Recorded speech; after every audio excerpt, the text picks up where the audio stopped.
En fait, si on reprend les textes sanscrits, quand on étudie un peu l'Ayurveda, souvent il y a pas mal de confusion d'ailleurs sur les planches anatomiques en énergétique. Vous avez grosso modo les plus grandes confusions que l'on va trouver.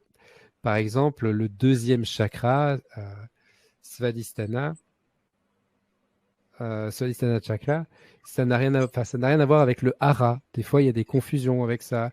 On va avoir du coup aussi le troisième œil qui se trouve en fait ici à la racine du nez, qui s'appelle Brumadhya en sanskrit, et que souvent on va confondre avec Ajna, qui est le sixième chakra, qui est en fait au centre de la tête.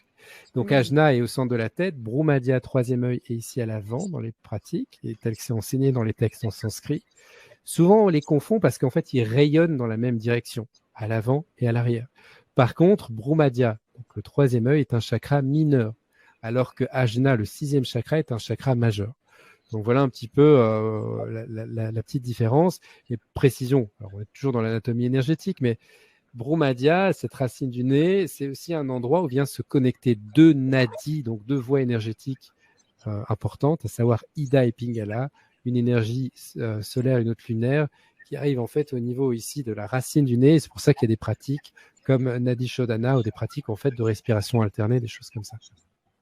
Mais il y a pas mal de confusion. Hein. Pareil, le chakra couronne, Sahasrara chakra, c'est la fontanelle antérieure. Donc si je place ma main au niveau de la racine de mon nez, là où arrive mon majeur, c'est ma fontanelle antérieure. C'est là où rayonne Sahasrara chakra, le chakra couronne. Et on a une fontanelle postérieure aussi. Bon, elles sont refermées en étant adultes, mais c'est un autre chakra mineur qui est Bindu, lié à la connaissance et d'autres trucs comme ça.